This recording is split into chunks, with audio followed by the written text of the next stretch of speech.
железа, из стремлений и самоотдачи, из сражений сделаны наши девчонки. Из упорства, из красы, которой гордится вся нация, сделаны наши девчонки.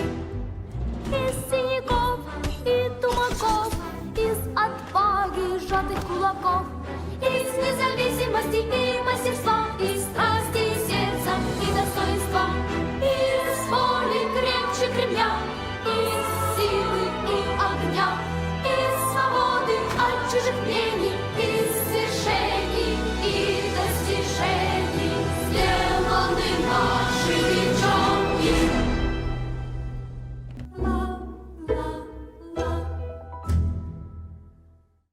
What's going on, everyone? Jeremy here from The Quartering, and Riley Gaines was on the Joe Rogan Experience podcast yesterday and dropped some absolutely mind-blowing factoids, updates, previously unknown issues that not only her, but also all the other female swimmers had to endure while being forced to swim against a biological male, including the fact that it turns out this heroic individual, Leah Thomas, or whatever his previous name was still dating women and hooking up with them while they were supposedly trans and supposedly only interested in men.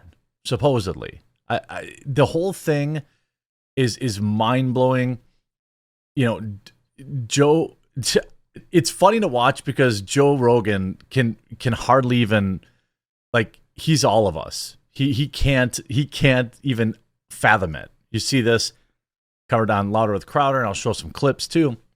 Joe Rogan's reaction is all of us when hearing what the NCAA forced women to go through to appease trans Leah Thomas. The left, this is via Brodigan over on louderwithcrowder.com. The left has been trying to normalize men claiming to be women and competing against them ever since Fallon Fox shattered his first female orbital bone.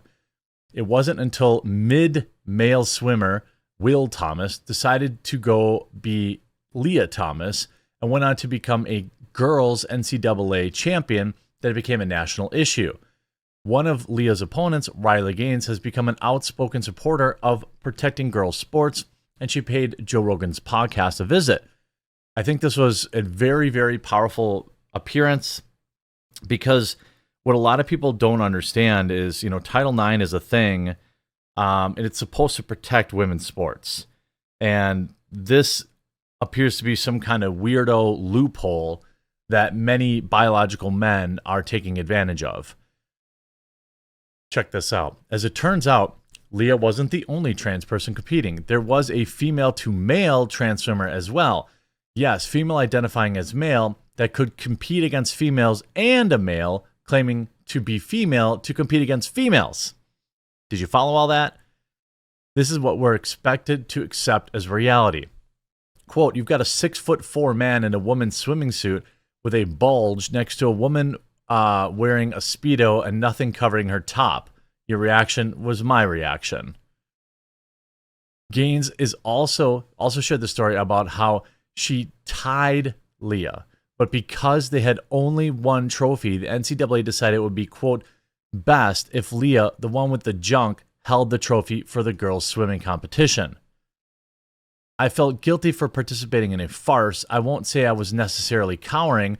I wasn't afraid to approach the topic. I just thought someone else would. I thought a coach would say something. I thought some other swimmer. I thought someone with political power, someone in the NCAA. Quite honestly, I thought someone's dad would come down there and yank this man out of our locker room. I mean, I understand that too. I fully agree with that. In fairness, it wasn't a girl's locker room anymore, as Gaines also testified to Congress when she confronted NCAA officials about how uncomfortable they were with Leah rocking out with her junk out in the girls' locker room. I went up to the officials on the pool deck and said, how is this allowed to happen? He looks at me and word for word says, oh, well, we actually got around this by making the locker room unisex, so it's not a big deal. Some competitors were forced to change in a storage closet. Teammates of Leah, some of them survivors, were offered psychological services to become comfortable with the idea of undressing in front of a male when they expressed concern. This is after they were introduced to Will, who told them that he was going to be Leah the next year. Think of your daughters, your nieces, your granddaughters. Some of them are young enough to first discover themselves through sports and competition. This is what they have waiting for them if Democrats are allowed to have their way. The Joe Biden Democrat Party has made it clear they'll choose their radical political ideology over your daughter's safety and mental well-being. And if you look at some of these clips, it's actually insane. Joe Rogan shocked to hear what the NCAA put Riley Gaines through to accommodate trans athletes. Outkick's own Riley Gaines is one of the most critical voices in the push to stop men from competing in women's sports. Joined podcast giant Joe Rogan on Wednesday for a wide-reaching conversation. Rogan said he was familiar with Gaines and someone who greatly admires her and what she's doing to fight against those who refuse to subscribe to reason. However, some of the things Gaines laid out for Rogan shocked him. They should shock everyone, quite frankly. Having heard Riley's story many times, I still shudder when I listen to what the NCAA put Gaines and other female swimmers through just to placate this man called Will Thomas. You might know him as Leah Thomas. I had a chance to visit Harvard with Gaines, where she spoke to a full auditorium of students and parents. I know her story well. Still hearing it again reminds me that what she and those other female athletes went through, what they had to endure, just so this one man wouldn't feel excluded, is hard to fathom. And that's exactly how Joe Rogan reacted, with utter shock and dismay. When Gaines competed in the 2022 NCAA Division I Women's Swimming Championship, she not only competed against Thomas, a male, but also competed against a female swimmer who was transitioning to male. Rogan nearly couldn't contain himself, as he noted, "You've got a 6'4" man in a woman's suit with a bulge next to a woman wearing only a Speedo with nothing covering her top. Your reaction was my reaction," she told Rogan. Rogan attempted to try and wrap his head around the situation, which is nearly impossible.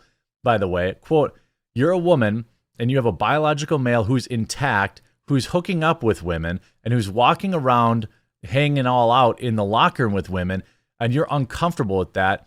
You should educate yourself," he said, trying to sum up with what Gaines was conveying. "You said it," she replied. Then he attempted to get to the root of the problem. The extreme left-wingers, who not only think this behavior is okay, but actually endorse it. Because of this insane cult, you have to deal with this literal mental patient in a women's sport dominating, and everyone's cheering. All the women are competing with this man, and the whole world's like, "Yay, diversity," and you must feel like you're in an effing movie or something, he said. That's when Gaines explained her breaking point. Although she tied Thomas for 5th place in an event, the NCAA told her that she wouldn't be receiving the trophy. "He looked sad," Gaines said. "His voice changed. I could tell he didn't believe what he was about to say. The official looked at me and said, 'Riley, I'm so sorry, but I've been advised in an organization that when the photos are being taken, it's crucial that the trophy be in Leah's hand. You go home empty-handed. End of story.'" That's when the camera cuts to Rogan. His face says it all. Perturbation, if I'm saying, I'm probably not saying that right, that the NCAA admitted to Gaines that a man winning the women's trophy was far better for photos than giving the trophy to a woman.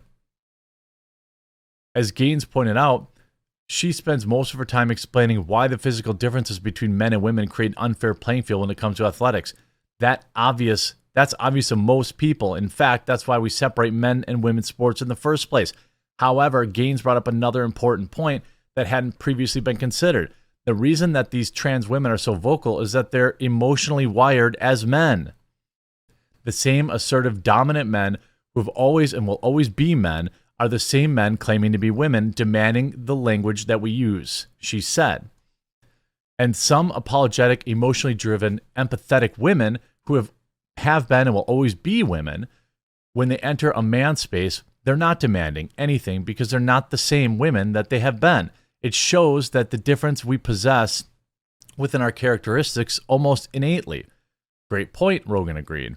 This is the problem with a lot of feminists having. These are biological males who call themselves women, enter these women's sports, and then start dominating the way men dominate and behaving the way men behave, he said. It's unfortunate. A lot of it's supported by these older liberal women, which is really strange. It makes no sense whatsoever. It's a tribal thing. It's a cult thing. And if you go and you look at the JRE podcast with Riley Gaines, it is overwhelmingly in support of her. As a mother of 4 daughters and a grandmother to 3, I thank you so much for standing up. Thank you, Uncle Joe, for giving this young lady a platform. We need to protect women at all costs. Oh my gosh, I never heard her full background before. Swimming in the lake during the COOF just so she could reach her goals. Very inspiring. You know, the fact that Riley's only 23, so articulate, intelligent. This woman is absolutely incredible. Everybody absolutely coming out in support. And it's so wild when you think, you know, if you look at Joe Rogan referred to Leah as a literal mental patient, you know, and you know, I don't want to necessarily go down that road, but, you know, I would say it's pretty obvious. It's pretty obvious that, you know, this interview is going to ruffle a lot of feathers because, unfortunately, the truth does that. You know, it's very sad. You know, by the way, Joe Rogan asked Riley Gaines if Leah Thomas hooks up with girls. Gaines appeared on Rogan's podcast. Apparently, she did. Apparently, Leah Thomas, biological male, was still hooking up with women. How the whole language scene, how I portray it, is we see the innate characteristic differences between men and women, because the same assertive, dominant men who have always and will always be men are the same men claiming to be women, demanding the language that we use. And the same apologetic, emotionally driven, empathetic women who have been and will always be women, when they enter into a man's space, they're not demanding anything, because again, they're the same women they always have been. And it shows the differences that we possess within our characteristics almost innately. Without a doubt. And it's such an important point to point out, because this is the problem that a lot of feminists are having, where these biological males are calling themselves women and entering into these women's spaces and then dominating the way men dominate things. Right. And behaving the way men behave. Of course. Based Joe Rogan, excellent, good points. Thanks. I'm glad he had her on. Hope you enjoyed this video. If you did, make sure you leave a like on it, and we'll talk to you again real soon.